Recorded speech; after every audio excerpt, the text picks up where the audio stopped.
Hello, my beautiful people.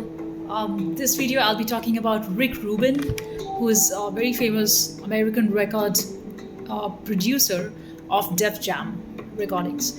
And also, he was the co founder of Columbian Records.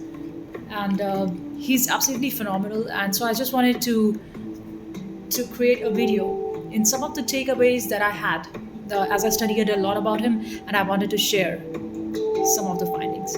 So, because he's such a creative genius and he works out the way how he has brought about all of his creativity starts from his own coming back to the center of who he truly is.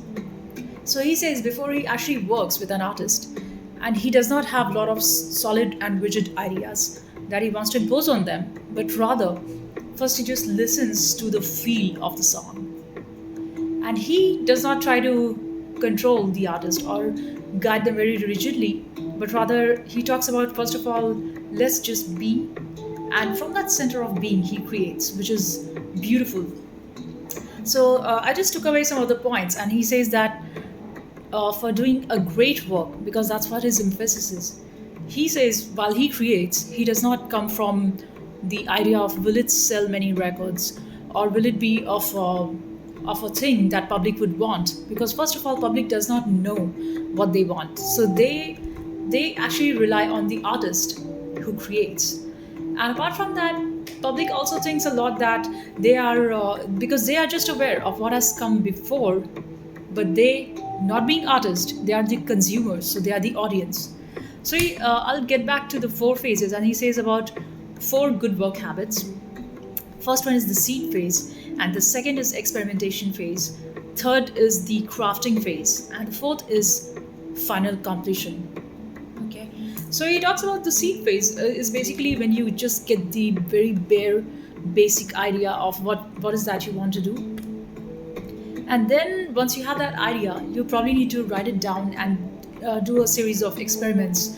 Like just go about thinking what is that you want to really do with that, and you have to execute those set of experiments, so to speak.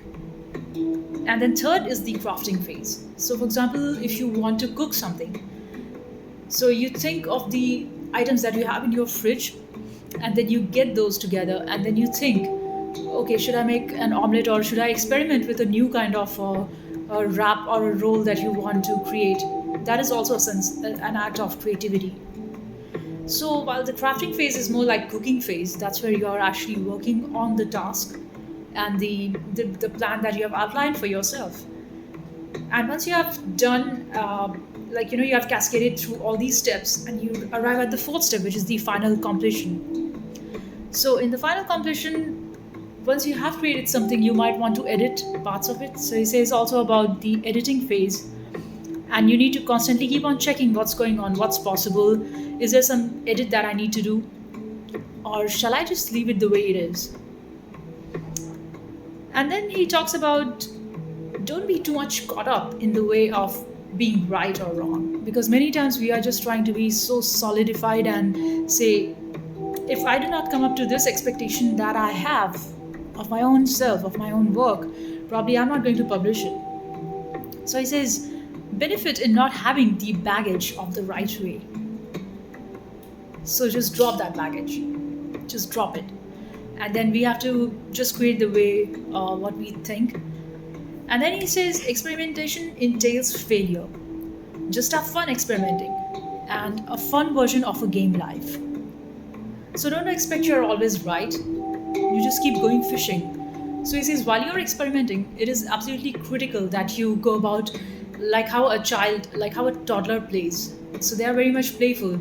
They're not thinking, am I playing the game right way? Or do I have to be a winner? Do I have to be a successful person? A child knows none of that. And probably, if you see, a child is just a proper indication of how joyous life can be. Because you see an adult's face, and they are drawn. They are so much stressed out. They are like overly worried just because they are running. And the whole reason being, they are taking their life way too seriously. But you look at a child who's playful, who's so happy, just being and just enjoying the game. And that might be crawling, that might be just running, that might be just, being super happy for a small thing like an ice cream. or a cup of hot chocolate if it's winter. So yeah, I found that really fascinating how beautifully Rick Rubin talks about it, and like he says about the beauty in the simplicity. Like you do not have to overcomplicate it, so to speak. You just have to leave it simple, because the most genius are actually the most simple. Beautiful, isn't it? And then he talks about you can't control the time that your experiment is going to take. So he wrote an awesome book, which is The Creative Act, A Way of Being. I'll leave the link of that book in the description down below. And he talks about you basically have got no control over the time that things would take. So it might take you a long time. So this book that he wrote actually took him around 7 years. And the interesting thing is, even his book, The Creative Act, he talks about just going back to the basics, having an absolutely fresh and recharged, brand new state of mind. So he does not believe in trying to go by the norms, how the standards and the rules are. And that's the reason why he's number one. And he says his job is just to come out of the way. So the work that he's doing, he basically just says that he's there, but in the background. He's not actually trying to be very solidified and say this is I who has created it, because he says that in this act of creativity you just disappear. So that was absolutely amazing. And then basically he's more like a Zen monk. He operates on the operation of Tao. So when you have written a lot, like he says, even if you are let's say you have an interesting goal that you want to write a book on your own life, because every person's life is a story, so to speak. So let's say you have written a lot, so you just keep writing. You initially do not need to have any plan on how it should be, and all the fine tuning and the details, those things comes later, not at this point. So your job is just to kickstart it. You just go about starting it and not worrying too much about, oh, would the audience like it? Would the publishers like it? Would I be able to make money out of it? Or what if I'm just giving in too much? I'm spending my time, resources, and money, and all of this efforts, and the fear of going public. You see? So you need to get rid of all of those. Those are the extras. Cut all of the extras. Okay? So he talks about you need to work on yourself. You need to study your own self. Don't get bothered with others. Rather, see what is that part of you that is affected by others' opinion about you. So he says you're not here to control outside of you people and the circumstances. Your job is just to see why are you getting bothered. So that in turn again is about an act of self-study.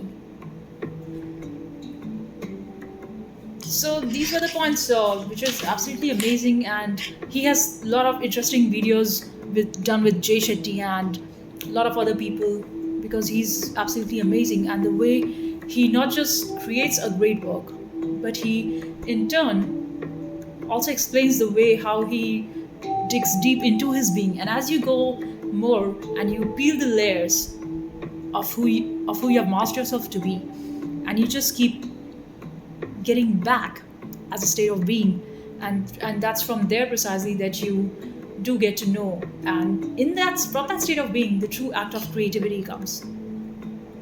It's not the other way. It's definitely not the other way. So this is very beautiful, because as I was watching a lot of his content and videos, and he talks plainly about getting back to the basics of staying simple, of approaching anything that you have in your mind, any sort of idea that you have in your mind. You just need to take that one step at a time and just go one by one, and without making things very complex. So initially we just have a skeleton, and then if you want to make it more complex, sure, why not? Go ahead and try all of that. But yeah, that was it, and I just wanted to share that because that was absolutely beautiful, and I'm a huge fan of Rick Rubin. So then, thanks for watching. See you in the next video.